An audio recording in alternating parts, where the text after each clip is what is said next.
Philippe, il y a celui-ci, Philippe. Devant toi, Philippe.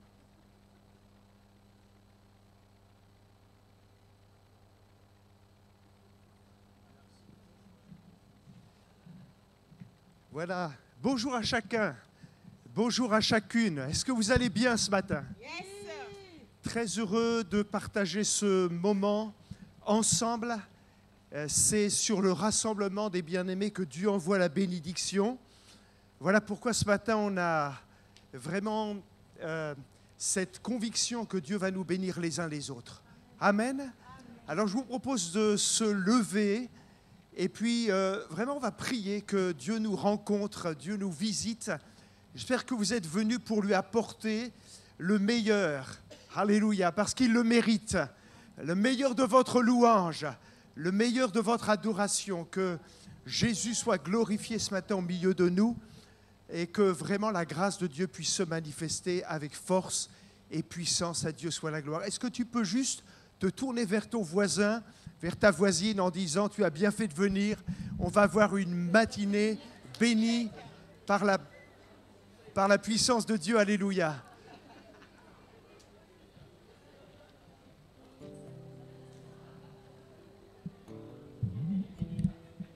Voilà. On peut prier et puis ensuite on va laisser toute la place au groupe de louanges. Seigneur, quel bonheur de te connaître. Toi, l'ami qui ne change pas, le Dieu fidèle qui nous a tant de fois bénis. Merci pour la croix, pour le lieu où tu as payé le prix pour que nous soyons sauvés, délivrés de nos péchés, que nous marchions dans la sainteté jusqu'au jour où tu viendras nous chercher pour vivre pour toujours avec toi. Seigneur, viens nous bénir ce matin.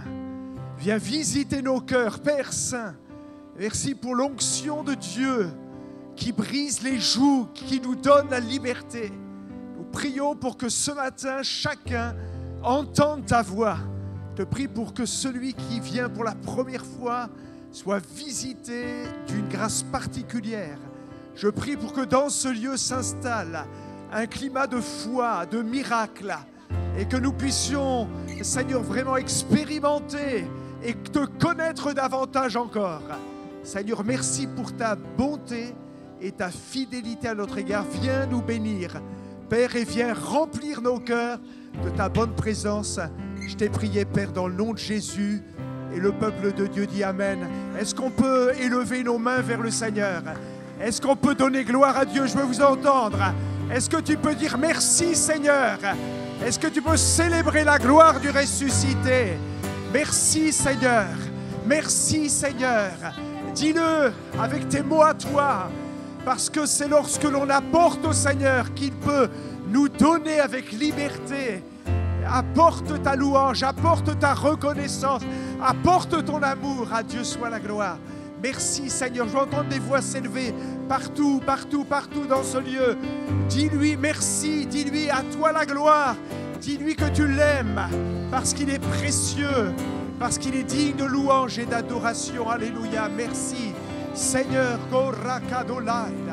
Merci Seigneur de nous rencontrer ce matin et de nous visiter ce matin. Alléluia.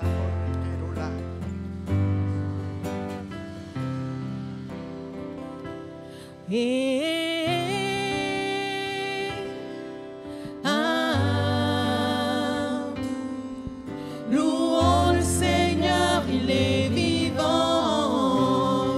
Ensemble.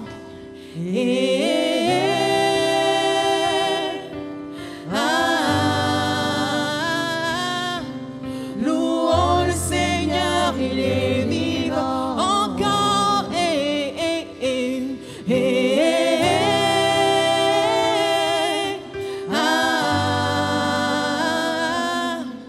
Louons le Seigneur, il est vivant. Encore.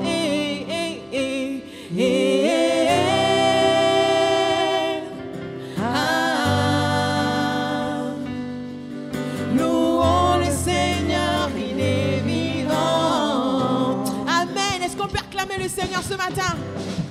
On veut se réjouir dans le Dieu de notre salut. Amen. On y va? Je veux me réjouir dans le Dieu de mon salut, en Jésus mon roi. Je veux me réjouir dans le Dieu de mon salut, en Jésus. Attendez. On dit je veux me réjouir quand même. Vous n'avez pas l'air si réjouis que ça, les frères et sœurs là. On se réjouit. On va se réjouir vraiment. D'accord? Amen. On y va? C'est reparti. On y va. Je veux me réjouir dans le Dieu de mon salut, en Jésus mon roi. Je veux me réjouir dans le Dieu de mon salut, en Jésus mon roi. Encore. Je veux me réjouir dans le Dieu de mon salut, en Jésus mon roi. Je veux me réjouir dans le Dieu de mon salut, en Jésus mon roi. Il rend mes pieds semblables à ceux des bûcheurs. Il me fait marcher sur les lieux élevés. L'Éternel est ma. Encore Jésus rend mes pieds, il rend mes pieds semblables à ceux des bûcheurs. Il me fait marcher sur les lieux élevés. L'Éternel est ma force. Chantons Alléluia, Alléluia, Alléluia, Alléluia Jésus. Alléluia, Alléluia, Alléluia Jésus. Oui, c'est lui qui m'a sauvé. Alléluia, Alléluia, Alléluia Jésus. Il a versé son sang. Alléluia, Alléluia, Alléluia. On va déclarer ensemble. Ensemble louons le Seigneur, il est vivant. Ensemble louons le Seigneur, il est vivant. Ensemble louons le Seigneur, il est vivant. Ensemble louons le Seigneur, il est vivant. Ensemble louons le Seigneur, il est vivant. Ensemble louons le Seigneur, il est vivant. Ensemble louons le Seigneur, il est vivant. Ensemble louons le Seigneur, il est vivant.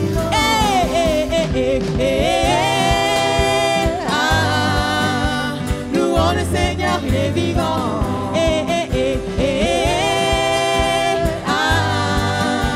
Louons le Seigneur. On reprend ensemble. Ensemble louons le Seigneur, il est vivant. Ensemble louons le Seigneur, il est vivant. Ensemble louons le Seigneur, il est vivant. Ensemble louons le Seigneur, il est vivant.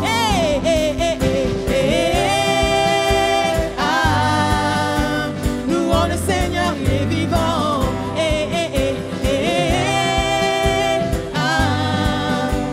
Louons le Seigneur. Encore.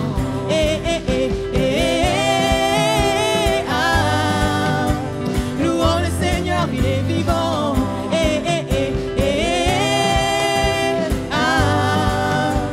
Louons le Seigneur, il est vivant. Amen. On va déclarer je suis dans la joie. Une joie immense. Peu importe ce qu'on a passé comme semaine, peu importe ce qu'on passe, peu importe ce qu'on vit, on va dire je suis dans la joie parce que Yahweh m'a libéré. Amen. On y va. Mon papa est fidèle. Il ne m'abandonne jamais. Je n'ai plus rien à craindre car Yahweh m'a. Déclarons-le. Mon papa est fidèle. Il ne m'abandonne jamais.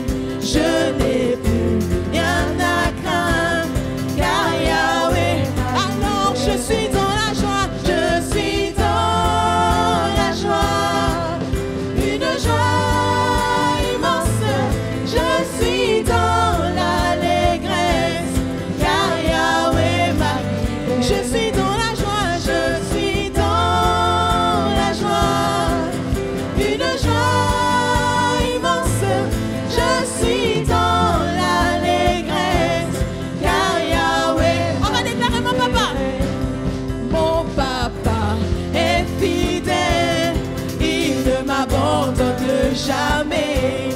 Je n'ai plus rien à craindre car Yahweh m'a.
Oh, quelle joie quand on m'a dit, allons à la maison du Seigneur, dans la cité du Dieu vivant. Amen. Et ce matin, on veut se réjouir. Bonjour à tous. Bonjour. Soyons tous bénis dans la maison de Papa. Amen. Amen. On va continuer à louer notre Dieu. Amen. Toujours dans la joie. On va chanter Christ est ma joie. Amen. C'est vrai que parfois, c'est difficile. On passe parfois tous par des temps difficiles. Mais notre joie ne se trouve pas dans ce qu'on peut vivre au passé. Notre joie, elle est cachée en Christ. Amen. Christ est ma joie. On y va? Tape les mains.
Pas peur de chanter, pas peur de crier.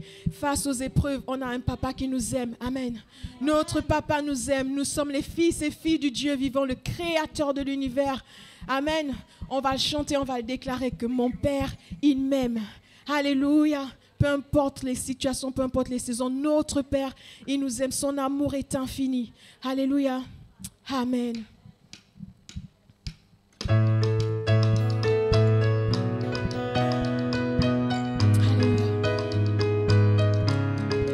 Notre papa d'amour. Et nous sommes là pour le célébrer ce matin. Notre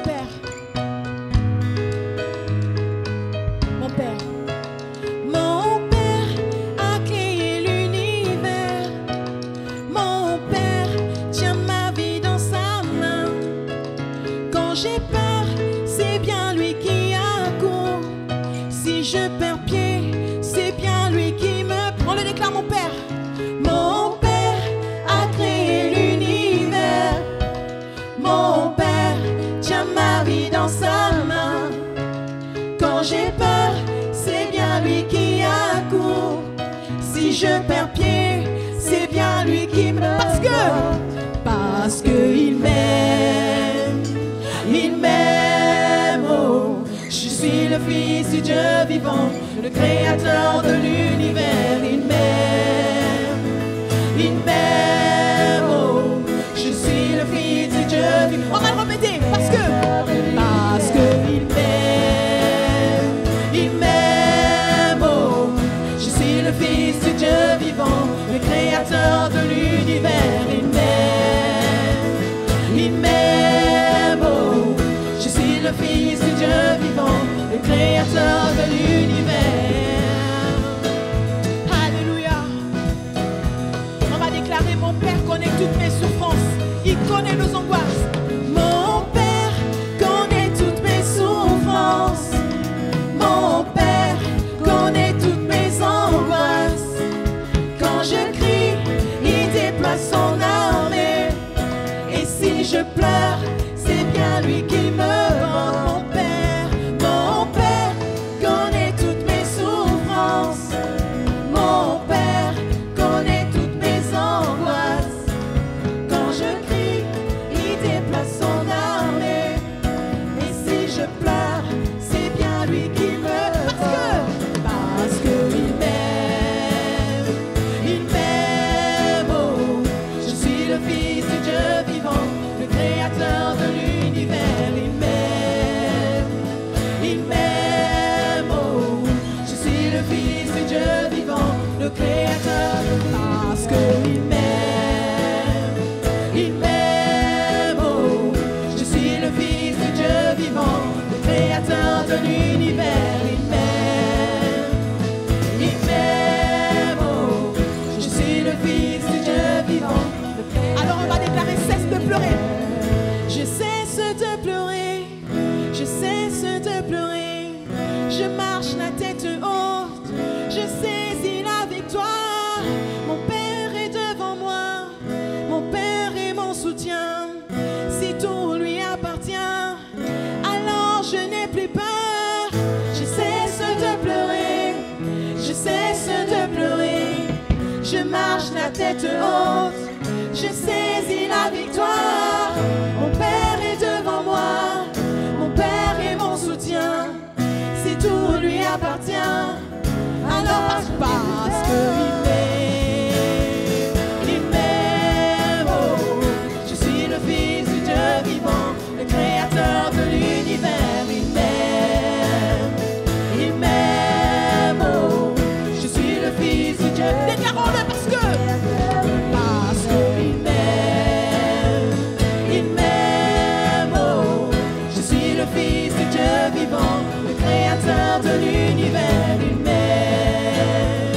Il m'aime, oh. Je suis le Fils du Dieu vivant, le Créateur. On va déclarer, cesse de pleurer. Je cesse de pleurer, je cesse de pleurer. Je marche la tête haute, je saisis la victoire. Mon Père est devant moi, mon Père est mon soutien. Si tout lui appartient, réalisons ces paroles. Je cesse de pleurer, je cesse de pleurer. Je marche la tête haute, je saisis la victoire. Mon Père est devant moi, mon Père est mon soutien. Si tout lui appartient, alors je n'ai plus peur. Parce qu'il m'aime, il m'aime, oh. Je suis la fille du Dieu vivant, le Créateur de l'univers. Il m'aime, oh. Il m'aime, oh. Je suis le Fils du Dieu vivant, le Créateur. Parce que il m'aime, oh, il nous aime. Il m'aime, la Bible dit, Dieu a tant aimé le monde qu'il a donné son Fils unique. Jésus est venu sur la terre mourir pour nous payer le prix. voulons dire ce matin qu'il nous aime. Il m'aime, oh, je suis la fille du Dieu vivant. Est-ce qu'on peut l'adorer ce matin? Est-ce qu'on peut élever nos voix vers notre Dieu? Parce que c'est notre papa, il nous aime. Je suis la fille du Dieu vivant, le créateur de l'univers. Il m'aime, oh oui Jésus, tu nous aimes. Il m'aime, oh, je suis la fille du Dieu vivant, le créateur de l'univers. Oh oui Jésus, c'est toi qui nous aimes. Tu nous aimes d'un amour inconditionnel, Seigneur. Tu es venu mourir sur cette terre pour nous donner la vie. Tu n'as pas voulu, Seigneur, les cieux sans nous. Tu es venu sur la terre, tu as payé le prix pour nous. Oh oui, Seigneur, et en repensant ton amour, nous sommes là, Seigneur. Nous voulons t'adorer en esprit, en vérité ce matin. Alléluia. Est-ce que nous pouvons élever nos voix comme un seul homme en ce lieu? Remercier notre Père pour ce qu'il a fait, pour le prix qu'il a payé à la croix pour nous. Alléluia, Jésus. Oh oui, Jésus. Les beaux smiles, les beaux sanada, tu nous aimes, Jésus. Alléluia.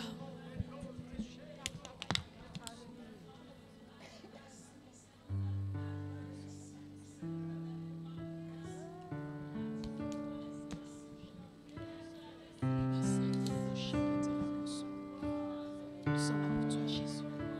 Seigneur, nous sommes là pour toi. Nous voulons parler sur toi, Seigneur. Seigneur Jésus-Christ, nous voulons t'adorer en esprit, en vérité.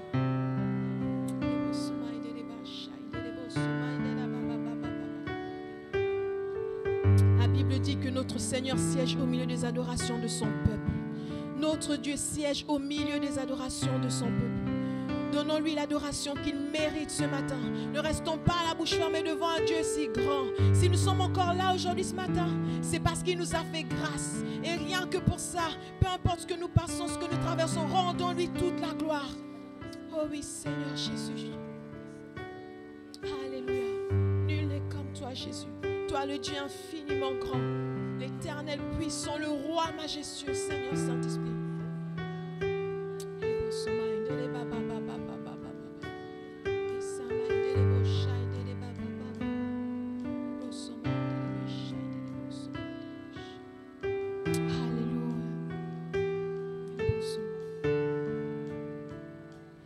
Quand je sonde l'univers,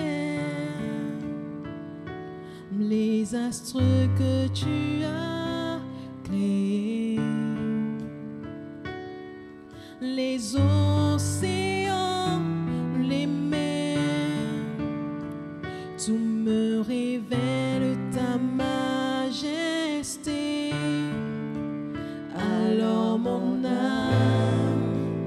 veut s'écrier de tout mon cœur. Je veux chanter. Alors mon âme veut s'écrier de tout mon cœur. Je veux chanter. Oh Dieu, tu es infiniment grand, éternel.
Alléluia à notre Dieu. Que s'élève en ce lieu des cris qui chantent Alléluia à notre Dieu. Parce qu'il est digne qu'on le chante ce matin. Amen. Est-ce qu'on peut chanter ce matin Alléluia à notre Dieu? Tous ensemble, d'une seule voix, crions Alléluia à notre Dieu. On y va.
Le majestueux. Alléluia Jésus. Alléluia Jésus. Tu es le roi majestueux.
Saint-Esprit, merci pour ta présence au milieu de nous ce matin.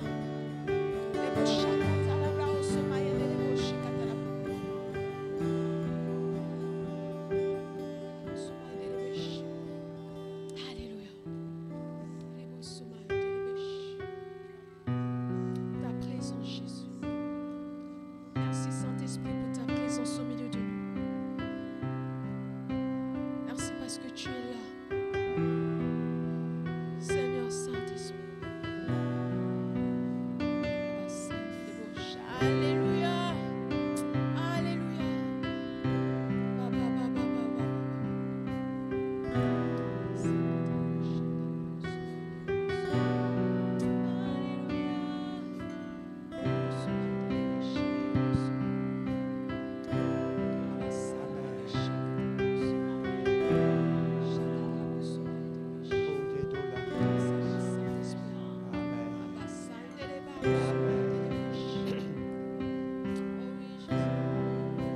Merci Seigneur. Merci Seigneur. Est-ce qu'on peut se concentrer? Le Seigneur est au milieu de nous. Il passe dans les rangs. Et son désir, c'est vraiment de te visiter. Son désir, c'est de te toucher. Peut-être quelqu'un a besoin de guérison ce matin. Il est l'Éternel qui te guérit. Tu as peut-être besoin de paix ce matin. Le Saint-Esprit vient et veut te visiter d'une paix parfaite. Alors laisse le Saint-Esprit maintenant toucher ton cœur, toucher ta vie. Laisse-le te remplir. Laisse-le te visiter par la puissance du Saint-Esprit. Et toi, adore-le et reçois ta guérison. Reçois son onction. Reçois sa paix. Reçois sa joie. Reçois l'amour de Dieu dans ton cœur. Alléluia. Il te visite ce matin. Laisse-le te visiter. Il te remplit ce matin. Laisse-le te remplir. Alléluia. Est-ce qu'on peut lever nos mains vers le ciel et nous laisser remplir par le Saint-Esprit?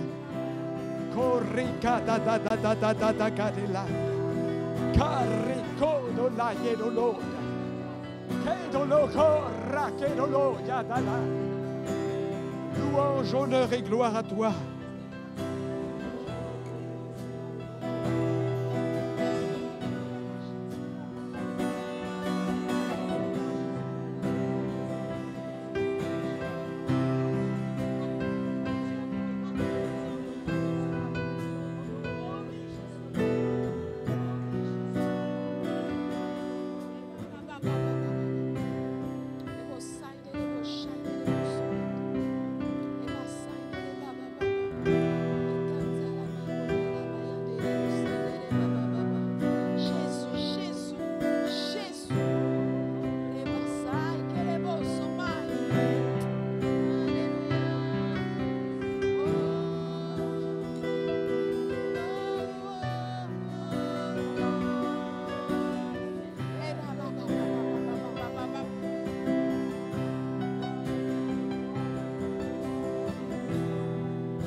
Celui par qui l'aveugle voit est présent ici devant moi, est présent ici devant moi.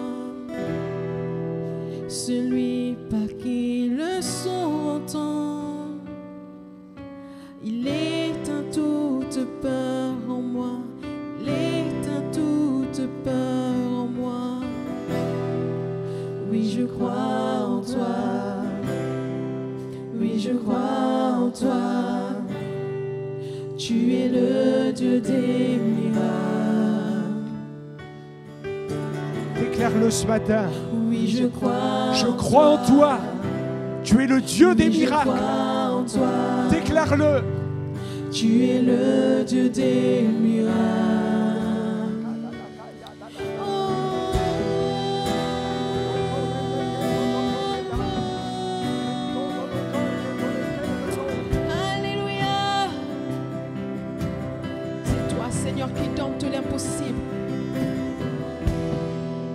celui qui dompte l'impossible,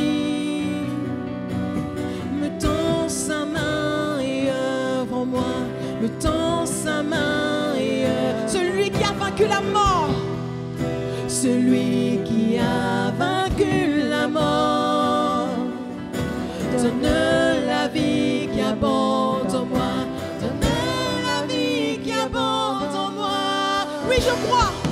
Oui, je crois en toi. Oui, je crois en toi. Tu es le Dieu des miracles. Oui, je crois. Oui, je crois en toi. Oui, je crois en toi. Tu es le Dieu des... En ce matin, croyons qu'il est le Dieu de miracles. Il est présent au milieu de nous. Oui, je crois. Oui, je crois en toi. Oui, je crois en toi. Tu es le Dieu des miracles. Je crois en toi. Oui, je crois en toi. Oui, je crois en toi. Tu es le Dieu des miracles. Il est le Dieu. Tu dis était qui sera Dieu puissant et ressuscité. Il ramène le mort à la vie ce matin. Tu ramènes le mort à la vie. Tu es le Dieu des miracles. Le Dieu des miracles. Toi qui étais. Toi qui étais, qui sera. Tu es le Dieu puissant et ressuscité. Et tu ramènes le mort à la vie, Jésus. Tu ramènes le mort à la vie. Tu es le Dieu des miracles. Déclarons-le. Le Dieu des miracles. Encore toi qui étais, qui sera. Dieu puissant ressuscité. Dieu puissant et ressuscité. Oh, tu ramènes le mort à la vie. Tu es le Dieu des miracles. Tu es le Dieu des miracles. Oui, je crois. Oui, je crois en toi. Oui, je crois en toi. Tu es le Dieu des miracles. Oui, je crois. Oui, je crois en toi. Oui, je crois en toi. Tu es le Dieu des miracles. Alléluia. Nous croyons en toi. Oui, je crois en toi. Merci Seigneur. Oui, je crois en toi. Tu es le Dieu des miracles. Est-ce qu'on peut le déclarer, Merci, Jésus, je Seigneur. crois en toi. Oui, je crois en toi. Oui, je crois en toi. Tu es le Dieu des miracles. Merci Seigneur. Alléluia. Je vais appeler l'équipe de Sainte-Seine à venir sur le devant. Et dans ce climat de foi, on va prendre le repas du Seigneur. L'équipe de Sainte-Seine tout de suite. Et puis, on va passer et on va distribuer le pain et le vin. L'image que j'ai, elle est simple, elle est précise. Elle est liée au psaume 23. Le psalmiste disait: tu dresses une table en face de mon adversaire. Je répète, tu dresses une table en face de mes adversaires. Juste imaginez une grande table blanche. Dessus, il y a la guérison, le salut, la délivrance, la liberté, le salut de ta famille. Sur cette table blanche, il y a tout ce que tu as besoin. Ce n'est pas quelque chose à venir parce que, en réalité, elle nous rappelle l'œuvre parfaite de la croix. Elle nous rappelle que Jésus à la croix a tout accompli.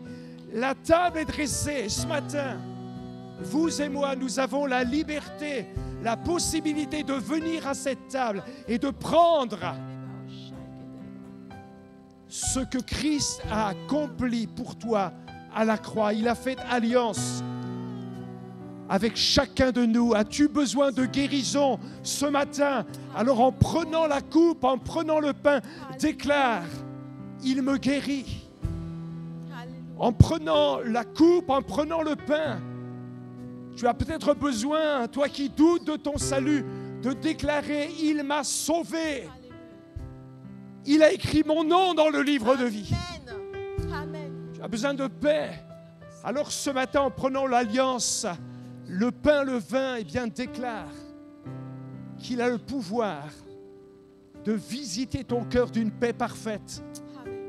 Pour que ce ne soit plus les circonstances de la vie qui dictent tes pas, mais que ce soit sa paix. Une paix qui surpasse toute intelligence, qui te guide dans cette vie et qui appelle sur ta vie la victoire. Est-ce que l'on peut lever nos mains vers le ciel en disant « Oui, je crois en toi, parce que tu es le Dieu de miracles ». Est-ce que je peux entendre des voix déclarer « Je crois en toi, Jésus, tu es le Dieu des miracles ». Tu n'es pas le Dieu des miracles pour les autres seulement, mais le Dieu des miracles pour moi ce matin. Et j'aimerais que tous dans la salle se lèvent parce que nous sommes en présence du roi des rois. Et devant le roi, on se tient debout et on est dans l'adoration et dans l'exaltation. Je crois en toi. Est-ce que tu peux le dire? Je crois en toi. Oui, je crois. Tu es le Dieu des miracles. Et je vais juste prier. Et puis ensuite, les frères et sœurs vont pouvoir distribuer le pain, le vin. Seigneur, merci pour ta puissance qui a été relâchée à la croix du Calvaire. Merci parce que tu as tout accompli. Le diable a été dépouillé. Christ a libéré nos vies à la croix du Calvaire. Et il n'y a plus de condamnation pour tous ceux qui sont en Jésus. Seigneur, ce matin, nous ne marchons plus la tête basse, mais nous sommes non seulement dans la joie, mais dans la foi. Et nous entrons dans une dimension de victoire. Merci pour la guérison, pour le cancer qui est desséché. Merci pour la dépression qui quitte ce matin quelqu'un. Merci pour la grâce que tu accordes à chacun et à tous d'être remplis du Saint-Esprit.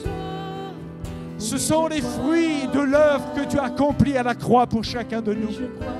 Alors viens ce matin et opère ton ministère, Jésus, au milieu de ton peuple.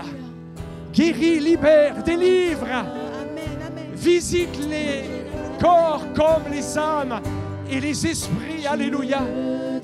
Que celui qui est mort ce matin ressuscite, spirituellement parlant. Que la vie de Dieu coule. Que l'Esprit de Dieu témoigne à l'Esprit du bien-aimé ce matin qu'il est un enfant de Dieu et qu'il tressaille dans sa présence. Alléluia. Merci de bénir ce repas. Je vais inviter maintenant nos bien-aimés à passer. Et pendant que les bien-aimés continuent à chanter quelques instants encore, et que l'on peut chanter ensemble et déclarer « Tu es le Dieu de miracles », voilà, les bien-aimés passent. Et puis on garde la coupe, on garde le pain pour que ensemble, dans cette famille autour de la table, chacun puisse déclarer en même temps « Merci pour le miracle que tu as accompli dans ma vie ce matin.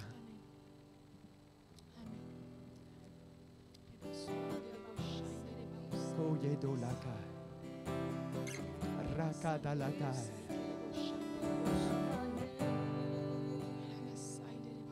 Yedolaka, Yadolaka. Oh, Yedolaka.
Merci Seigneur. On est vraiment attentif à ce que Dieu fait.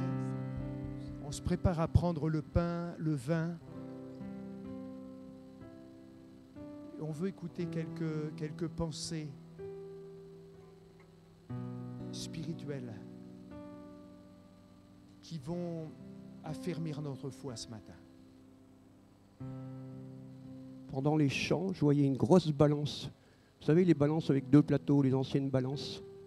Et en fait, il y avait dans une balance en fait le poids de tes péchés. Et la balance était enfoncée d'un côté, en fait, côté le poids, le côté le plus lourd. Et tout doucement, j'ai vu, ça a mis un petit peu de temps, j'ai vu descendre une toute petite croix, très doucement, se poser sur l'autre plateau. Et en fait, ça fait contrebalancer, en fait, comme Christ a racheté tes péchés. Et la deuxième image que j'ai vue, c'était un homme qui marchait. Il était accablé avec un sac à dos. Il marchait. Et en fait, il passe à côté d'un ravin, d'une falaise, un peu comme au Cap Griné. Et en fait, il se débarrasse de ce sac qu'il a sur le dos. Il le jette, en fait, comme pour tourner dos à son passé. Amen. Est-ce que tu comprends ce matin le poids qui t'accusait? Christ l'a pris sur lui à la croix. Et la balance qui t'accusait, le poids qui était dessus est comme a disparu à cause de la croix. Encore 2 ou 3 pour prier en disant merci Seigneur.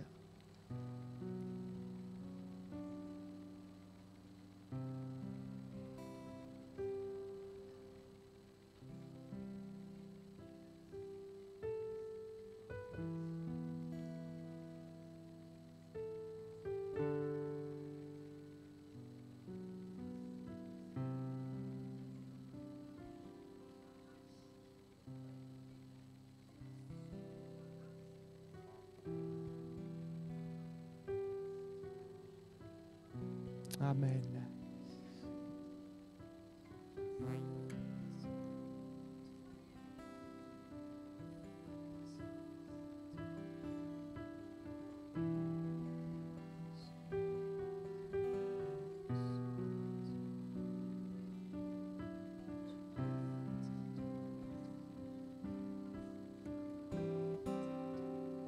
Amen. Encore quelqu'un pour élever la voix?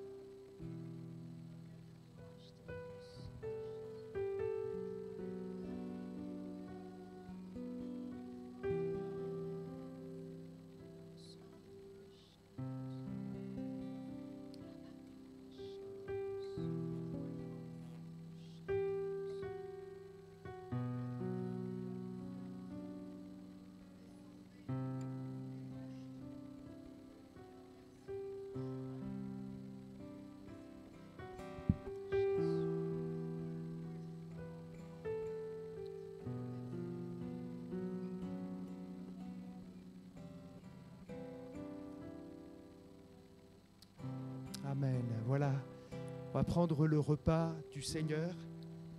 Vous êtes conscients, comme je le suis, que ce pain représente le corps de Jésus qui a été brisé pour chacun de nous, afin que nous puissions hériter de la vie éternelle. Prends ce pain.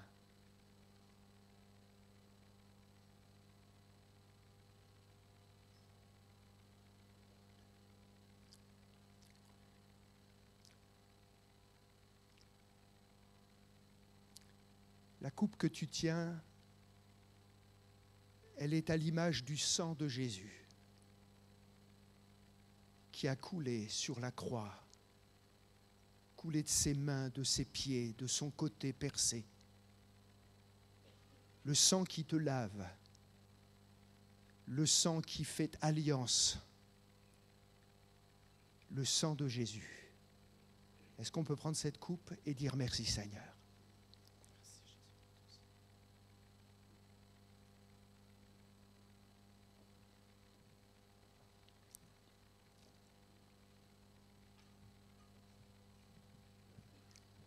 Merci Seigneur. Je vais inviter les préposés aux offrandes à passer maintenant l'offrande. Mais juste pendant qu'ils se préparent, je voudrais faire deux choses. Si les choses sont difficiles pour toi, on voudrait te donner l'occasion de saisir sa grâce. Peut-être que tu l'as fait ce matin au travers de la scène. Mais je voudrais que tu puisses t'approcher devant et puis qu'on prie simplement pour toi et qu'on appelle la guérison, qu'on appelle la visitation, qu'on appelle la liberté sur toi.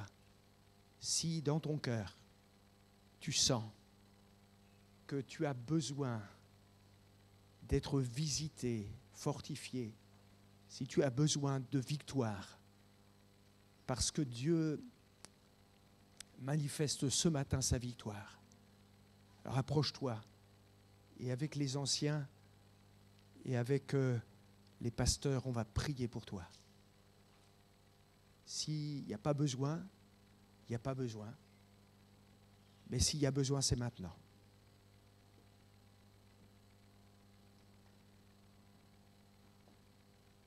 Merci Seigneur. Merci Seigneur.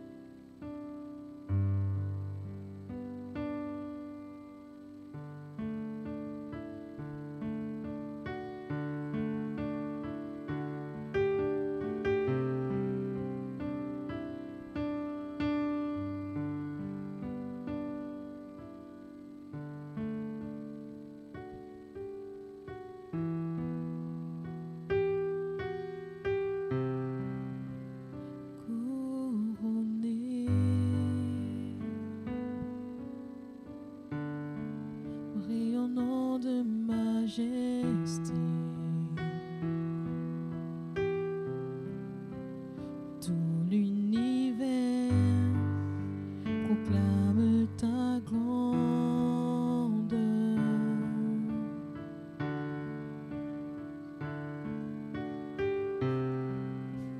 Glorifié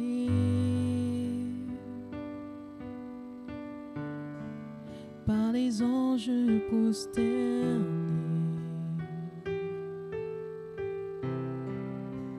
tu es assis à la droite du Père.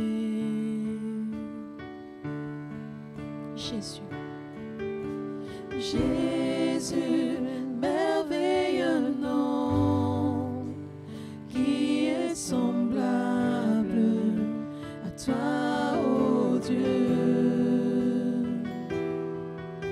Jésus, ton précieux nom est digne d'hommage. Captivé. Captivé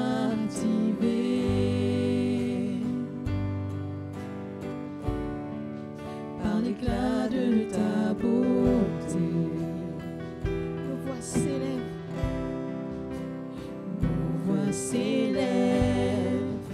pour te rendre gloire. Jésus, merveilleux nom, Jésus, merveilleux nom, qui est semblable à toi, ô Dieu. Jésus, ton précieux nom, Jésus, ton précieux nom est digne d'hommage. Encore Jésus, Jésus, Jésus, merveilleux nom, qui est semblable à toi, ô Dieu. Jésus, ton précieux nom, Jésus, ton précieux nom, Alléluia, est digne d'hommage. Alléluia.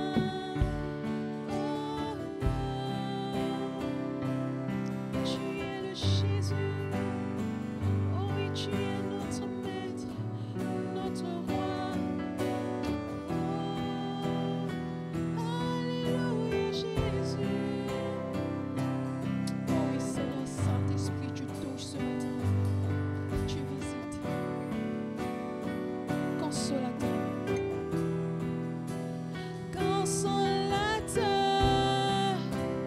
divin rocher, libérateur, prince de la paix, Dieu créateur, Fils bien-aimé, sois serviteur, Seigneur couronné, commencement, ultime fin, sauveur levant, étoile du matin, Dieu tout-puissant, Dieu trois fois saint, sauveur vivant, maître sauveur. Oh, oh, oh, oh, oh, oh, oh, oh.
Seigneur. Voilà, je vais inviter les frères qui vont passer pour l'offrande, que vraiment chacun puisse donner avec joie et liberté. Et pendant que les frères passent dans les rangs, je vais demander à notre frère Philippe d'apporter la pensée qu'il avait reçue dans son cœur. Et puis ensuite, on va dérouler la suite du programme. J'espère que le Seigneur vous fait du bien ce matin. Soyez attentifs à ce que Dieu fait maintenant.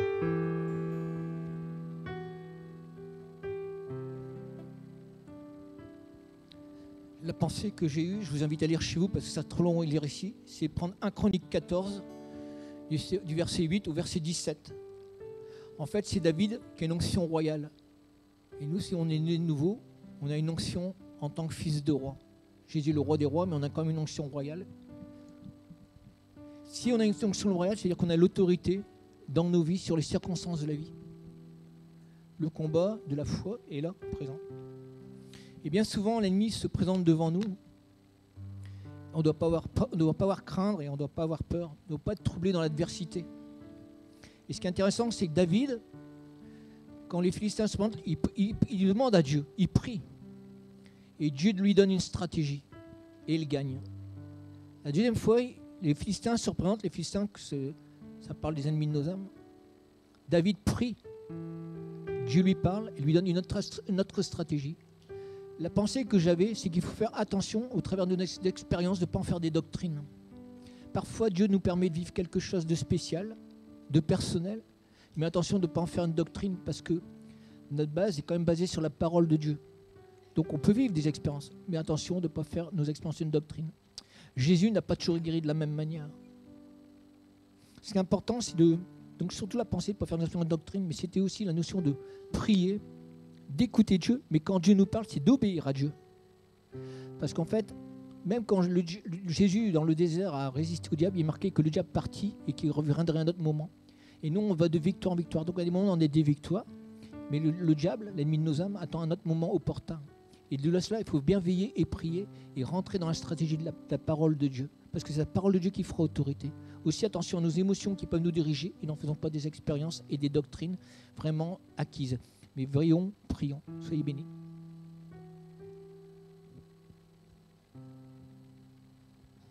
Merci. Gloire à Dieu. On va maintenant se préparer à entendre la parole de Dieu. Je voudrais juste qu'on puisse encourager et saluer notre équipe de louanges qui est vraiment a été une bénédiction pour nous ce matin. Merci. Alors peut-être juste avant que notre frère Johan n'ouvre la parole de Dieu pour chacun de nous, je voudrais juste vous donner prendre 3 minutes pour vous donner quelques nouvelles, puisque je reviens d'un séjour en Californie. Je voulais vous donner à la fois des nouvelles et puis vous passer une vidéo. Mais la vidéo, je la passerai dimanche prochain pour que vous puissiez profiter de ce moment. Alors, il y avait 2 objectifs principaux en partant en Californie avec une équipe de la mission intérieure. Je suis donc le secrétaire de cette formation au niveau de nos assemblées de Dieu. La première, c'était de tisser des partenariats avec les assemblées de Dieu des USA et puis de profiter, de rencontrer, puisque c'était dans la même région, profiter de rencontrer Jean, Gwen et Gab, les enfants de Dominique, pour prendre un temps avec eux et les saluer. Et c'était l'occasion aussi de profiter de visiter l'église Bethel et de profiter d'une conférence de guérison, et je vous en parlerai plus précisément la semaine prochaine. Mais donc dans ce premier temps, nous étions attendus par le superintendant des Assemblées de Dieu à Los Angeles, et c'est donc le pasteur Dan Campbell qui nous a accueillis pour partager avec nous et travailler sur un partenariat de travail. Et donc ça a été vraiment intéressant de vivre ces moments. Je voudrais juste vous donner une photographie des Assemblées de Dieu juste sur la ville de Los Angeles. il y a 500 églises assemblées de Dieu dans la ville. Quelqu'un dit waouh ou quelque chose. 500 églises assemblées de Dieu à Los Angeles. La plus grande compte 7000 membres. C'est une église hispanique, hispanophone, dans un auditorium de 2500 places, 4 cultes le dimanche. Et puis d'autres églises plus petites. Et ce qui est intéressant, c'est qu'il y a dans cette ville différentes formes d'églises, différentes grandeurs d'églises pour toucher des publics différents.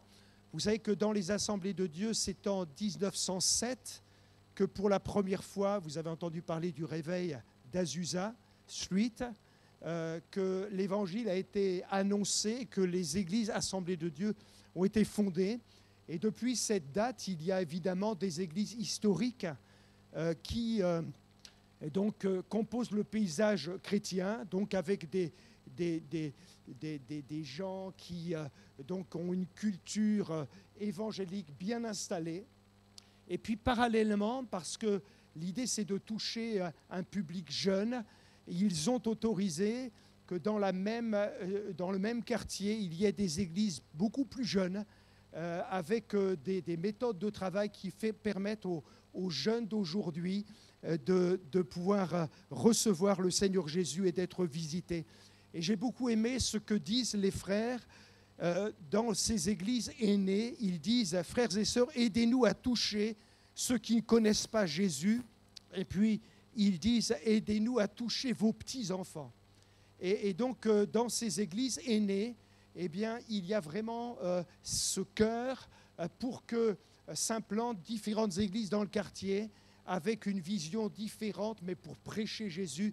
Et ces choses sont financées par les églises mères. Et je trouve que c'était vraiment intéressant de voir cette solidarité entre les vieilles églises, les églises traditionnelles et les églises nouvelles qui s'implantent.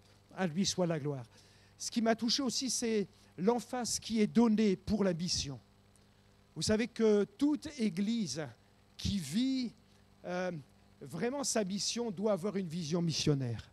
Et donc il y a dans toutes ces églises vraiment cette vision missionnaire avec des voyages missionnaires réguliers où on envoie des jeunes et des moins jeunes comme nous faisons ici, mais puissance 10. Et en particulier ces dernières semaines, il y a toute une équipe avec 2 missionnaires qui sont partis en Indonésie pour toucher une tribu qui n'était pas encore atteinte par l'Évangile. Ils n'ont pas de Bible à leur proposer puisque c'est un dialecte inconnu, mais donc de façon orale, ils ont prêché l'Évangile et suite à l'envoi de plusieurs missionnaires, eh bien, des centaines et des centaines de cette tribu indonésienne s'est donnée au Seigneur. Et vous savez quoi? Eh bien, ces gens de cette population qui était non atteinte a posé la question missionnaire, pourquoi avez-vous pris autant de temps pour venir nous donner cette bonne nouvelle? Et ça m'a vraiment interpellé parce que notre cœur ici à Saint-Paul vibre pour la mission. Et béni soit Dieu, ce matin, on est dans la connaissance de Christ, mais tous n'ont pas cette grâce. Et certains pourraient nous dire, pourquoi attendez-vous avant de nous annoncer cette bonne nouvelle qui va changer nos vies?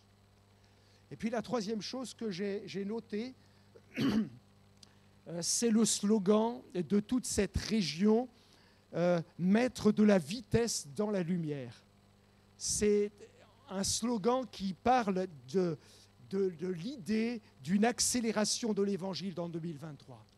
Parce qu'ils sont pleinement conscients que Jésus est à la porte et ce n'est pas le temps de se reposer, ce n'est pas le temps de sommeiller, c'est le temps de proclamer l'Évangile et d'être des témoins de Dieu. À lui soit la gloire. Alléluia. Alors il y a dans chaque église des écoles de ministère avec l'idée de former des disciples qui vont former des serviteurs. Et donc c'est un peu comme chez nous. Donc il y a vraiment une structure dans chaque église, une structure de formation qui permette aux personnes qui découvrent la foi, de grandir et puis de devenir des serviteurs efficaces. Et puis, dernière chose, il y a une vision de solidarité entre les églises qui est assez impressionnante. Comme partout, et comme ici en France, il y a parfois des églises en crise. Par exemple, une église qui était composée de 500 personnes s'est retrouvée avec 25 personnes. Une véritable crise. Et dans ces cas-là, eh bien, une église qui est en bonne santé va prendre le relais et aider cette église en difficulté. Ils vont dire au pasteur, écoute, il n'y a plus moyen de te soutenir financièrement, on va mettre la main à la poche et on va te soutenir financièrement. On va venir avec nos groupes de louanges, on va venir avec nos prédicateurs pour que cette crise puisse vraiment être réglée et que la puissance de Dieu trouve à nouveau son effet au sein de cette assemblée. Je crois qu'on a vraiment besoin de tirer des leçons de cette belle œuvre en disant que nous avons vraiment besoin d'être solidaires les uns des autres et arrêtons de penser que notre Église est la meilleure, mais de tendre la main aux églises qui ont besoin de la grâce de Dieu pour que l'œuvre de Dieu puisse avancer. À Dieu soit la gloire. Et puis donc, je vous en parlerai la prochaine fois, mais nous avons donc assisté pendant quelques jours à la visite de l'église Bethel et c'était vraiment intéressant de voir ce que Dieu fait là-bas, un climat de foi, un climat d'onction. Et c'était un séminaire sur la guérison. Et c'est intéressant de voir que le Seigneur est encore à l'œuvre aujourd'hui. Il y avait plusieurs prédicateurs à l'affiche qui enseignaient sur la guérison. Des gens qui venaient à cette conférence, on était environ 2000, 2500 de partout le pays, mais aussi de plusieurs pays aux alentours. Et il y avait ceux qui voulaient apprendre pour être efficaces dans le domaine de la guérison. Puis il y avait ceux qui étaient malades et qui venaient pour être guéris. Alors je vous rassure, Dieu ne guérit pas qu'à Bethel, il l'a fait ce matin. Et toi qui t'es approché, attends-toi à ce que la guérison se manifeste. Mais je voudrais juste vous dire que pendant les 2 jours et demi, il y a eu près de 400 guérisons attestées. 400 guérisons attestées. De gens qui étaient venus infirmes, malades, souffrant dans leur corps, et qui sont repartis libérés et guéris.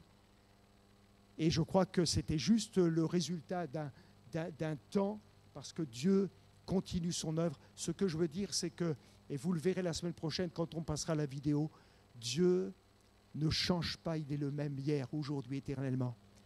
L'évangile, c'est la bonne nouvelle pour ta famille, la bonne nouvelle pour ton cœur, la bonne nouvelle pour tous ceux et celles qui s'approchent de Dieu.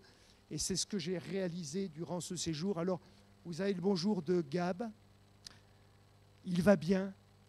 Vous avez le bonjour de Gwen, elle va très très bien. Vous avez le bonjour de Jean. J'ai trouvé que nos jeunes avaient vraiment grandi, avaient vraiment avancé dans la foi, étaient devenus solides, matures. Et il y a vraiment de la part de ces jeunes beaucoup de courage. Jean m'a dit, avec liberté, il m'a dit, voilà, on en est à 55 000 € pour une formation de 2 ans, puisqu'ils payent leur nourriture, leur logement. Et il me dit, parfois, j'ai le combat dans mon cœur de dire, mais cet argent-là, tu aurais pu t'en servir en France pour acheter une petite maison. Et puis, il se ressaisit en disant, non, non, on a voulu être formés pour pouvoir servir ensuite. Et on est à la bonne place et au bon endroit. Ce sont des jeunes qui ont grandi.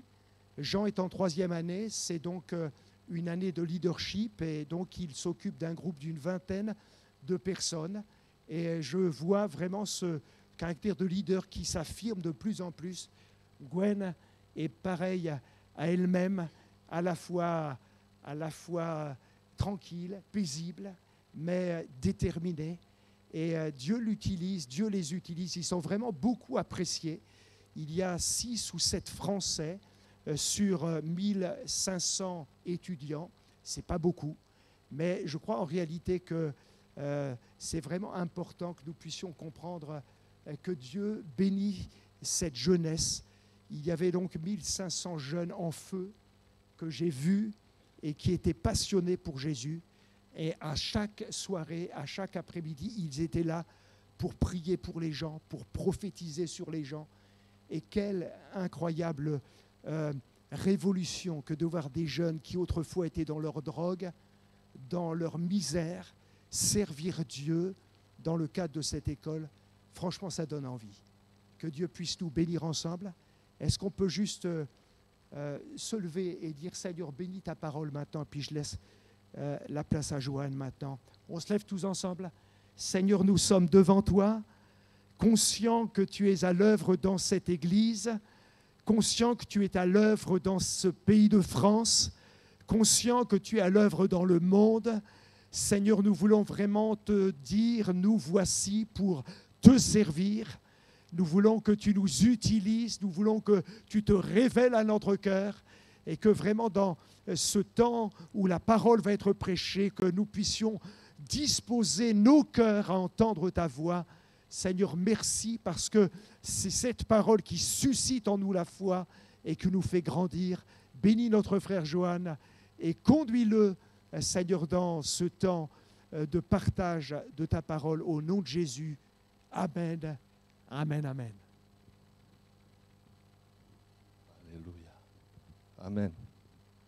Voilà, on va lire dans la première épître de Jean, premier chapitre, premier verset.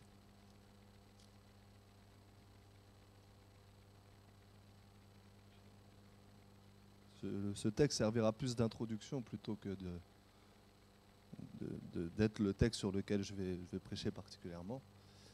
Il est écrit ceci: ce qui était dès le commencement, ce que nous avons entendu, ce que nous avons vu de nos yeux, ce que nous avons contemplé et que nos mains ont palpé. Il s'agit de la parole de la vie. Car la vie s'est manifestée.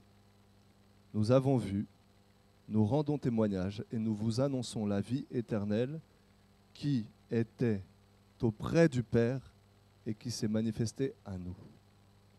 Ce que nous avons vu et entendu, nous vous l'annonçons à vous aussi, pour que vous aussi vous soyez en communion avec nous.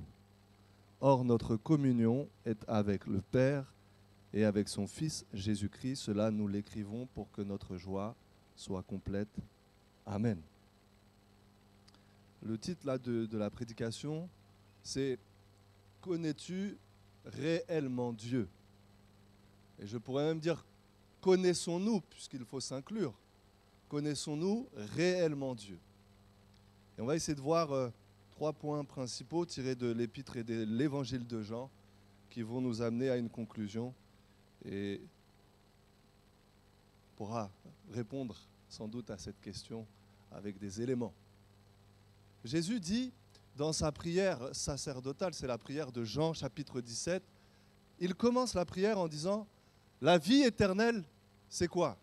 C'est qu'ils te connaissent, toi, le seul vrai Dieu, et celui que tu as envoyé. » Jean 17, verset 1er. Il y a un texte dans l'Ancien Testament, là j'ai un trou de mémoire, je ne sais plus si c'est dans le prophète Jérémie, qui dit ceci, que celui qui se glorifie de quoi? De me connaître. La chose la plus importante finalement pour nous, c'est de connaître Dieu. Il n'y a pas plus excellente chose que de connaître le Dieu créateur infini, celui qui nous a créés, celui qui nous a sauvés. C'est la vie éternelle. La vie éternelle, ce n'est pas juste une vie qui ne finit pas, c'est une relation au Dieu 3 fois saint, au Dieu Père, Fils et Saint-Esprit. Et la foi chrétienne, elle est totalement cohérente. C'est-à-dire que ce n'est pas des choses qu'on vit qui n'ont pas de sens les uns avec les autres. Et celui qui donne sens à toute notre vie, c'est Dieu. Ce Dieu, Père, Fils, Esprit, avec lequel nous sommes invités à être en relation, va être le fondement de nos propres relations, de notre propre communion. C'est pour ça que dans ce que j'ai lu, il est parlé de communion les uns avec les autres et de cette communion que nous avons avec le Père, pas tout seul le Père, et avec le Fils. Et donc, j'aimerais parler en premier lieu du Dieu d'amour. Baissez vos yeux, s'il vous plaît. Juste un petit jeu. Tout le monde doit jouer le jeu. Personne ne regarde en l'air. Quel est le verset qu'il y a écrit sur le mur de l'église qui est à ma droite? Voilà. Dieu est amour. Bon, certains savent ça par cœur. Voilà. Dieu est amour. En premier lieu, on va parler de cela. Aujourd'hui, et je ne vais pas vous apprendre des choses nouvelles. Des choses que vous savez déjà. Et donc, si quelqu'un s'attend à de l'originalité, il n'y en aura pas vraiment. Mais nous avons besoin de réentendre les choses que nous savons pourtant. En premier lieu, ce Dieu d'amour. Ensuite, son amour pour nous. Et finalement, cette onction, j'en parle de cette onction qui nous enseigne toutes choses. Et on va voir où cette onction nous conduit. Ces trois choses-là. Premièrement, Dieu est amour. Et il y a ce texte que je relirai. Je ne lis pas la première partie. 1 Jean 4, verset 8, la seconde partie du verset. Dieu est amour. Amen. Vous êtes d'accord? Ok. L'apôtre Jean, on l'a surnommé le théologien. Pourquoi? Parce qu'il dit des choses, quand vous lisez son évangile, chapitre 1er, verset 1, il dit un truc, c'est compliqué à comprendre. Au commencement était la parole était avec Dieu, la parole était Dieu. Qu'est-ce qu'on fait avec ça? Il nous emmène là, devant une montagne tellement haute qu'on se dit, mais on est impressionné, quoi. Au commencement était la parole était avec Dieu, la parole était Dieu. Mais qu'est-ce que ça signifie, cela?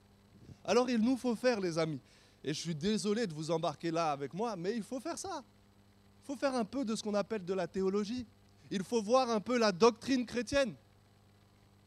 Et que ça te plaise ou pas, tu dois passer par là parce que Jean, il passe par là. Avant de parler de la vie pratique, de la vie quotidienne, de ce que nous sommes appelés à faire, il y a d'abord le fondement. Et c'est la théologie, c'est la doctrine.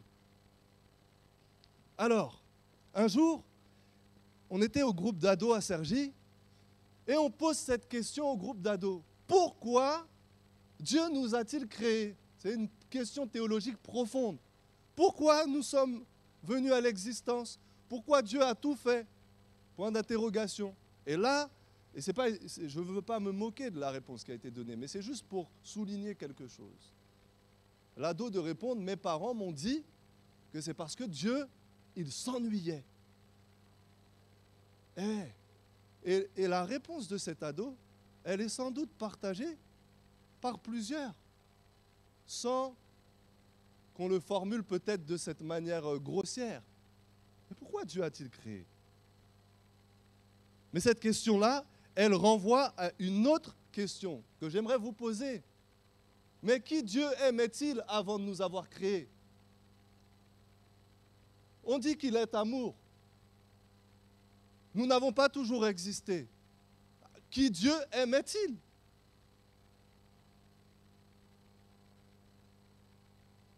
Autrement dit, est-ce que Dieu commence à connaître ce qu'est l'amour lorsque l'être humain vient à l'existence? C'est compliqué de dire ça, parce que comment affirmer sinon que Dieu est amour? Alors là, je veux vous lancer un défi. Le défi, c'est que lorsque tu seras peut-être en réunion de famille, en repas de famille, ou je ne sais quoi, tu vas essayer de placer un mot. Un mot. Tu vas essayer de placer ce mot-là. A-C-I-T. Tu dois le placer dans ta conversation. A-C-I-T. Dis A-C-I-T avec moi. Voilà. Alors, qu'est-ce que c'est la C-I-T de Dieu? Ça veut dire Dieu se suffit à lui-même. Il est suffisant. Il n'a pas besoin de toi. Il n'a pas besoin de moi. Il n'est pas malheureux sans la création. Il ne lui manque pas quelque chose sans nous. Rien. Dieu se suffit à lui-même. Acte 17, 24. Il est dit ceci, est-ce que Dieu a besoin de main d'homme pour être servi? C'est lui, au contraire, qui donne la vie, le mouvement et l'être à tous. Dieu se suffit à lui-même. Alors, qui aimait-il? Eh bien, Dieu s'aimait lui-même. Et ça s'explique par la relation qu'il y a entre le Père, le Fils et le Saint-Esprit. Et ça, c'est fondamental. Si tu ne réalises pas que Dieu connaît déjà en lui-même l'amour, ta vie quotidienne, ta vie dans la pratique, il manquera quelque chose. Et Jean, quand il dit cela, vous comprenez qu'il dit Dieu est, c'est un verbe d'état, ça signifie que c'est sa nature. Comment Dieu est, il est comme ça. Ce n'est pas quelque chose qu'il devient, il est amour. Dieu ne fait pas l'expérience comme nous, un jour il découvre l'amour. Il est tout, de toute éternité, il est comme ceci. Il est amour.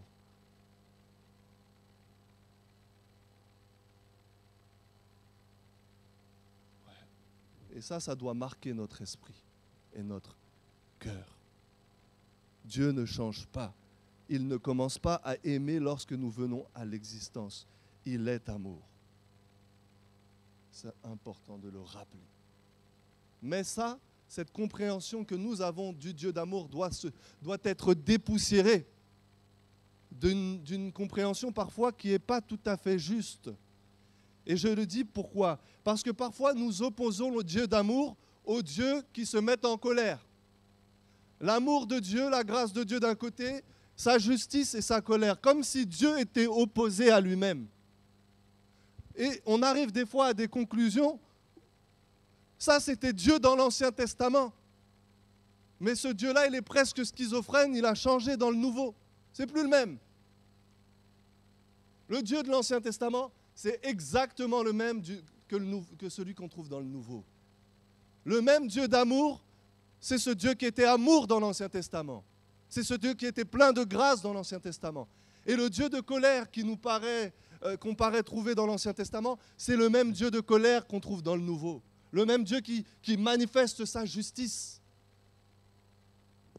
Celui qui a le plus parlé du jugement de Dieu, c'est Jésus lui-même. Celui dont on ne peut pas soupçonner qu'il ne soit pas amour. Il n'y a pas d'opposition en Dieu. Dieu est juste, Dieu est amour, Dieu est saint. Dieu se met en colère contre le péché et contre le pécheur qui ne revient pas de sa mauvaise voie. Eh oui. Et pourtant, il est amour et on doit continuer à confesser cela. Ça ne s'oppose pas. Nous devons nous purifier aussi d'une certaine conception de l'amour. On dit Dieu est amour et on pense que Dieu, c'est un Dieu gentil. Confond l'amour avec la gentillesse. Oui, on pourrait dire dans un sens Dieu est gentil, mais c'est plus que cela. C'est plus qu'un Dieu gentil. C'est un Dieu qui aime réellement, profondément, qui n'est pas mielleux. Il est amour avec un grand A. Cet amour de Dieu, ou le Dieu d'amour, on doit saisir cela. Il y a le Père, le Fils et le Saint-Esprit. Et je sais que c'est une notion compliquée que la notion, ce qu'on appelle la Trinité. Je sais que ce n'est pas évident pour moi, là, aujourd'hui, d'en parler à un auditoire. Parce que tout de suite, on se dit c'est des choses qui sont conceptuelles, c'est de la philosophie. Et on ne voit pas le lien que ça aura après avec notre comportement. Pourtant, si vous prenez l'évangile de Jean notamment et son épître, vous ne pouvez pas passer à côté du rapport que le Père, le Fils et le Saint-Esprit entretiennent entre eux. La parole était auprès de Dieu, la parole était Dieu. Il y a distinction du Père et du Fils, mais en même temps, ils sont de même nature. Ils sont Dieu tous les deux. Et je vous dis, mais on fait quoi avec cela? C'est trop grand pour nous. Parce que Dieu est trop grand. Et c'est normal qu'on n'arrive pas à saisir la grandeur de Dieu. Et Jean, il nous met face à cette réalité de la grandeur de Dieu. Si vous prenez ce que vivent le Père, le Fils et le Saint-Esprit, il y a identité dans les œuvres. Ce que Jésus fait, il dit, c'est ce que le Père lui-même fait. Ça veut dire que quand il ressuscite Lazare, c'est le Père qui ressuscite Lazare. Et Jésus fait ce qu'il voit faire au Père. Quand il rencontre la Samaritaine au puits, à Sichar et qu'il lui parle. C'est le Père qui lui donne de faire cela. Il voit faire cela au Père. Il fait les mêmes choses. Il fait exactement comme son Père. Cette relation du Père, du Fils et du Saint-Esprit, Jean dit, le Père aime le Fils. Et Jean 3,35, et le Fils aime son Père. Il dit, c'est pour que le monde sache que j'aime le Père et que je fais ce que le Père m'a commandé. Cet amour est vécu premièrement en Dieu lui-même. Et il y a une proximité telle entre les personnes divines, Père, Fils, Esprit, que Jean dit ceci. Comment comprendre? Le Fils, il est où? Il demeure où? Où est-ce qu'il habite? Ben ouais, dans le sein du Père. Et vous vous rappelez cette question des disciples? Peut-être pas. À un moment donné, il y a des disciples qui vont venir voir Jésus, ils vont lui dire, où est-ce que tu habites? Où est-ce que tu demeures? Et le texte dit, Jésus leur dit, venez et voyez. Et donc, nous, on se dit, il les a emmenés chez lui. Et nous avons raison. Mais quand on est attentif à tout l'évangile de Jean, on voit que Jésus veut dire quelque chose de plus. Il veut dire, venez et voyez où j'habite. J'habite où? J'habite dans le sein de mon Père. Et moi, je vais vous préparer des demeures dans la maison de mon Père.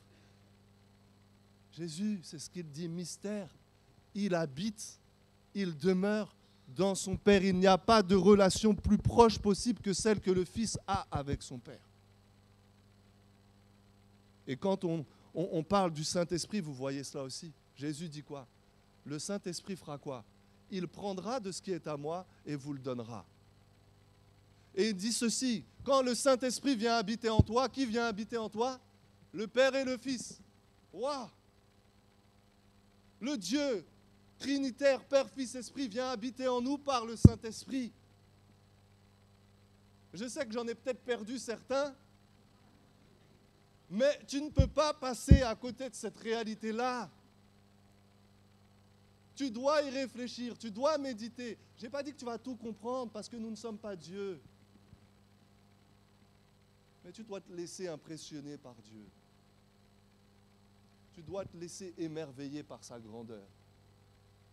Il est Père, Fils et Esprit. Et je finis avec ceci sur cette partie. Ce qui est extraordinaire, c'est que cet amour qu'ils vivent ensemble les amène à se glorifier mutuellement. Le Père glorifie qui? Son Fils. Glorifie-moi auprès de toi de la gloire que j'avais avant que le monde soit. Le Père glorifie son Fils. Il le met à l'honneur, il l'élève. Et le Fils dit, afin que le Fils te glorifie à son tour. L'Esprit, il est dit quoi? Qu'il prendra de ce qui est à moi et me glorifiera. Et on pourrait dire, même si ce n'est pas textuellement écrit, dans d'autres évangiles, on pourrait dire que le Saint-Esprit est glorifié dans la parole du Christ. Quiconque blasphémera contre l'Esprit ne sera pas pardonné. Signifiant, c'est le Saint-Esprit, les amis. Et nous ne pouvons pas parler avec légèreté et nous opposer à son œuvre au point, comme les pharisiens l'ont fait, d'attribuer ce que Jésus faisait, notamment chasser des démons, etc., à l'œuvre de Satan. Touche pas à la colombe, qui est le Saint-Esprit. Touche pas.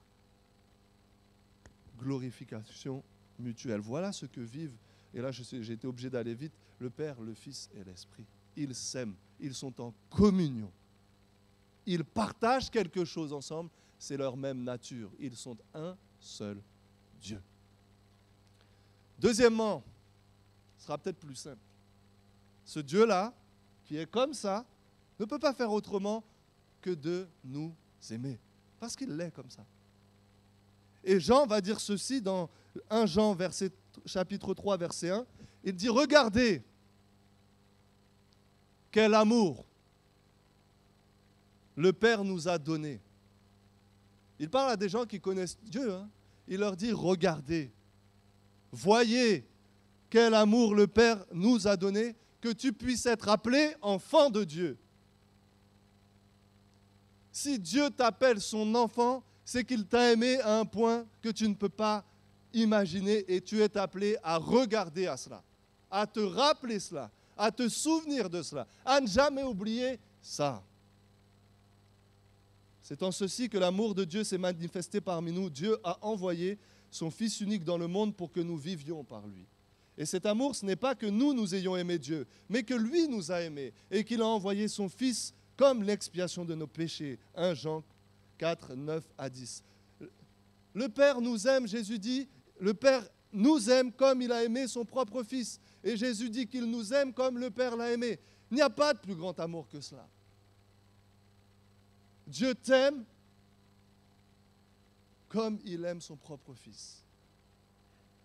Et voyez-vous, Jean le dit et nous l'avons lu, nous sommes invités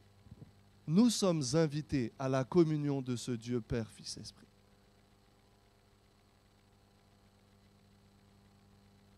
Si ça ne fait pas d'écho dans ton cœur, il y a quelque chose qui ne va pas. Je le dis simplement. Pourquoi? On va le dire. Je vais y venir. Nous partageons en commun avec Dieu maintenant. Nous sommes en communion. Et le mot communion, ça veut dire qu'on partage quelque chose en commun. Quand nous prenons la communion, la scène, la Bible dit que nous sommes en communion avec le corps et le sang du Christ. Mais nous sommes en communion les uns avec les autres. Pourquoi? Parce que nous partageons un même pain. Nous partageons un même vin. Nous partageons le même corps et le même sang du Christ. Ce qui nous relie les uns aux autres, c'est que nous partageons une même foi, un même amour. Le Père, le même Fils, le même Saint-Esprit habite en nous. C'est ça qui fait notre communion. C'est sur ça qu'est basée notre relation en premier lieu. Vous comprenez que si Dieu est notre partage à tous, la division devient un peu plus difficile que si nos relations reposent sur des bases qui ne sont pas très solides. Nous avons un même Père, nous avons un même Seigneur, nous avons un même Esprit. Et nous partageons ces choses-là. Père, le Fils et l'Esprit viennent habiter en nous. Nous avons reçu l'Esprit, les amis. Tu as reçu le Saint-Esprit, toi qui crois en Dieu. Et Dieu habite en nous, pas seulement en moi personnellement, mais en nous, dans l'Église. Il est au milieu de nous, le Dieu 3 fois saint, le Dieu Père, Fils et Esprit. Nous sommes nés de Dieu. Nous recevons même, Jésus dit, en partage sa propre gloire. Je leur ai donné la gloire que tu m'as donnée. Nous régnerons avec Jésus-Christ. Nous jugerons les anges, nous jugerons le monde. Parce que Dieu nous donne ce qui est à son Fils même et de partager sa propre gloire. Jésus lui-même dira qu'il nous envoie comme le Père nous a envoyés. Nous sommes invités à la communion du Père, du Fils et du Saint-Esprit. Troisièmement, cet esprit que nous avons reçu, la Bible dit, il nous enseigne toutes choses. Ça veut dire que là, ce que je fais, je ne suis censé, rien ne vous apprendre, rien ne vous apprendre, oui. Excusez-moi, là, je fourche un peu. Je ne suis pas censé vous apprendre quelque chose. Ces choses que je vous dis, vous êtes censés les savoir. Pourquoi? Parce que Jean dit que tu as reçu l'Esprit. Et l'Esprit t'enseigne toutes choses. Il parle de l'onction. L'onction t'enseigne toutes choses. Et quand il parle de l'onction, il parle du Saint-Esprit. Cet Esprit que tu as reçu t'enseigne toutes choses. Pourtant, Jean, il enseigne. Donc, est-ce qu'il se contredit? Non, parce que Jean ne fait que leur rappeler ce que l'Esprit leur dit déjà. Il fait que leur rappeler ce que le Christ a déjà dit. Et donc, quand on partage la parole, si tu es enfant de Dieu, ça doit forcément trouver un fondement déjà dans ta propre vie. Si ce n'est pas le cas, il y a problème.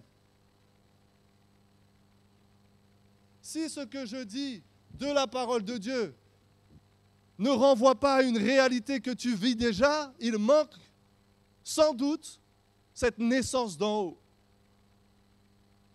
Ben oui. Puisque celui qui est enfant de Dieu a l'Esprit.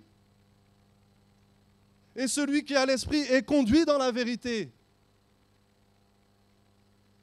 Son onction nous enseigne toutes choses. 1 Jean 2, 27. Quant à vous, l'onction que vous avez reçue de lui demeure en vous. Et vous n'avez pas besoin que quelqu'un vous instruise.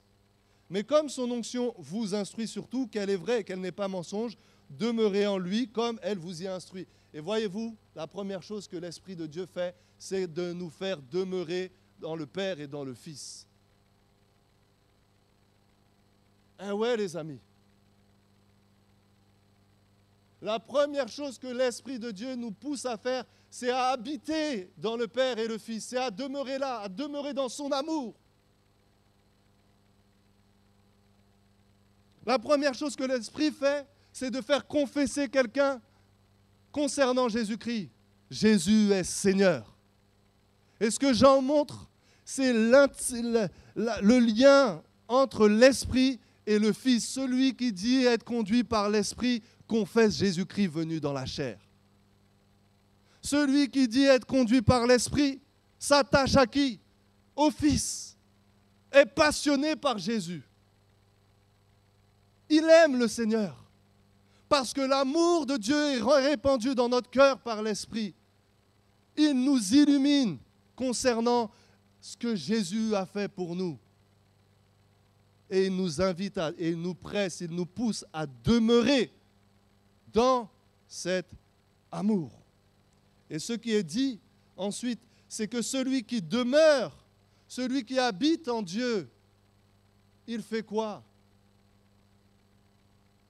Il se détourne de l'injustice. Voyez-vous? Si je dis être quelqu'un spirituel et que ma vie ne se détourne pas de l'injustice, je suis en train de me fourvoyer comme pas possible. Si je prétends être conduit par l'Esprit sans venir à Jésus, sans me détourner du mal, il y a un problème. Pourquoi? Parce qu'il est écrit dans cette même épître que Jésus est venu pour faire quoi? Pour détruire les œuvres du diable. Et en premier lieu, le péché.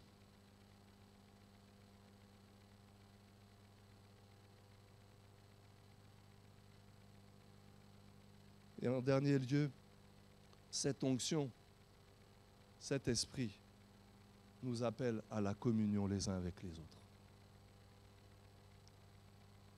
Et là, il y a tellement de textes qui sont bons pour nous de revoir. L'Esprit de Dieu me fait demeurer dans le Père et le Fils. Et parce que je demeure dans le Père et le Fils et l'Esprit qui sont amour, je suis amené à moi-même marcher dans l'amour. Cet amour qui est communion, relation, les uns avec les autres. Il dit ceci, 1 Jean 3, verset 11, « Voici le message que vous avez entendu dès le commencement. Aimons-nous les uns les autres. Ne faisons pas comme Caïn qui était du mauvais et qui tua son frère. Et pourquoi le tua-t-il? Parce que ses œuvres étaient mauvaises et que celles de son frère étaient justes. » Voyez? Le rapport entre la justice, entre le fait d'habiter en Dieu, la pratique de la justice et l'amour. En quoi se résument tous les commandements du Seigneur? 2 commandements. Tu aimeras le Seigneur et tu aimeras ton prochain. Pratiquer la justice, bien sûr que c'est fuir le péché sous toutes ses formes, la débauche, le mensonge, le vol, l'adultère. On pourrait rajouter une longue liste. Mais tous ces commandements, ils se résument en réalité à aimer son prochain. Parce que si j'aime mon prochain, je ne vais pas piquer la femme de mon voisin. Si j'aime mon prochain, je ne vais pas dérober ce qui est à moi. Et la justice est accomplie en ceci. Aime Dieu, aime ton prochain. Et c'est l'Esprit qui nous pousse à faire cela. Il y a d'autres textes, 1 Jean, versets 1er 6 à 7, et je l'ai lu. Non, je ne l'ai pas lu. Si nous disons que nous sommes en communion avec Dieu et que nous marchions dans les ténèbres, nous mentons et nous ne faisons pas la vérité. Mais si nous marchons dans la lumière comme est lui-même dans la lumière, nous sommes quoi? En communion les uns avec les autres. La cohérence de la foi, c'est que ce Dieu d'amour en qui nous habitons, si nous habitons en lui, nous allons vivre comme il vit lui. Celui qui dit être dans la lumière tout en détestant son frère est encore dans les ténèbres. Celui qui aime son frère demeure dans la lumière et en lui il n'y a pas de cause de chute. Mais celui qui déteste son frère est dans les ténèbres. Il marche dans les ténèbres et il ne sait pas où il va. Quiconque ne fait pas la justice n'est pas de Dieu, tout comme celui qui n'aime pas son frère. Tout ça, vous pourrez retrouver en lisant la première épître de Jean. Et il dit ceci, il parle de Jésus qui s'est donné pour nous, et il dit nous aussi, nous devons nous défaire. Et c'est fort, les amis. Ce n'est pas juste des sentiments qu'on a pour les autres. C'est fort, il dit nous devons nous défaire de notre vie pour les frères. Quand on lit ça, si on est honnête, on en vient à ce que Jean a dit. Si quelqu'un dit qu'il est sans péché, c'est un menteur. Parce que quand on considère ça, nous devons nous défaire de notre vie pour les frères, on se dit qu'on doit grandir encore et encore. Et cet amour pour les frères, il se manifeste notamment par les soucis matériels. Si tu vois ton frère qui manque du nécessaire et que tu as de quoi lui faire du bien que tu ne lui fais pas, comment peux-tu dire que tu connais Dieu? Et il dit d'autres choses. Et je vais terminer en disant ceci.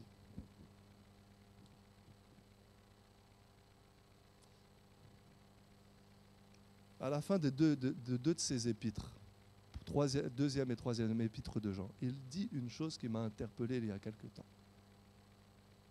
Il dit, j'ai plein de choses à vous dire. Il a des choses à leur écrire, il veut leur communiquer des choses.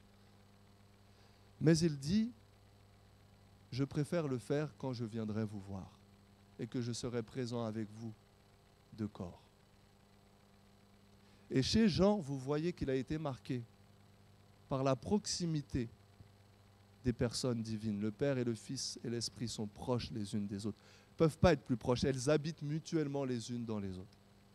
Et lui, souvenez-vous de ce Jean, le jour où Jésus-Christ dira le soir dans la chambre haute, l'un de vous va me livrer. Tous les apôtres ont sans doute peur, parce qu'ils se disent peut-être c'est moi. Pierre fait dire à qui? À Jean. Il dit à Jean, demande à Jésus qui c'est. Et le texte précise, et ce n'est pas pour rien. Le texte précise que Jean, où est-il? Sur le sein du Christ, sur sa poitrine. Ça signifie que ce que Jean a compris de Dieu l'a amené à le vivre à son tour avec Dieu. Ce que le Fils vit avec le Père, Jean l'a vécu avec le Christ. Et ce qu'il a vécu avec le Christ, il veut le vivre avec les autres. C'est pour ça qu'il veut être présent de corps avec eux, pouvoir être proche d'eux. Et vous comprenez que très concrètement, ça signifie quoi? Ça signifie que si nos relations ne grandissent pas dans l'amour, connaissons-nous Dieu? Et c'est les paroles même du Christ à Pierre. Est-ce que tu m'aimes? Pierre va répondre 3 fois oui. Mais Jésus l'interpelle par sa réponse. Tu m'aimes? Fais du bien à mes brebis. Tu m'aimes? Fais du bien à mes brebis. On peut dire qu'on aime Dieu. On peut le crier sur les toits. Et moi le premier. Mais la réalité, c'est que c'est ma vie qui va démontrer ça. Et c'est l'amour que je porte aux uns et aux autres qui va le manifester et le mettre en évidence. Et peut-être, et je le dis en m'incluant, peut-être que nous ne connaissons pas encore bien le Seigneur. Je ne dis pas que nous ne connaissons pas Dieu. Je ne dis pas qu'il n'y a pas d'amour. L'amour est là. Il y a plein de belles choses qui se font. Mais je crois que nous avons besoin de progresser. Nous avons besoin de progresser et de nous garder attentifs parce que Jésus, justement, il met le doigt sur ça. Trouverai-je l'amour quand je viendrai? Et ça nous concerne tous. Et peut-être nous davantage les prédicateurs parce que nous parlons de ces choses-là. Nous les parlons. Nous aimons quelque part parler de ça. Mais nous courons le risque de dire plus que nous ne faisons. Et nous avons besoin, et je vous assure, je le dis pour moi-même, mais tous autant que nous sommes, de peut-être parfois ne pas oublier les fondamentaux. Parce que c'est des fondamentaux. Le Dieu d'amour qui nous a invités à sa communion et qui nous invite à nous aimer. Et vous savez que c'est le plus beau témoignage qu'on pourra rendre. C'est par votre amour que le monde verra. Le Dieu invisible qui n'est pas visible est rendu visible par le Fils. Mais Jésus dit que le Dieu invisible sera rendu visible comment? Par nous, par l'amour. Ça va interpeller. Les gens vont se dire, mais qu'est-ce qu'ils ont, eux? Alors, puisque j'ai dit, et je dois être cohérent, que l'Esprit vous enseigne toutes choses, je m'arrête. On va finir par la prière. Alléluia, Seigneur.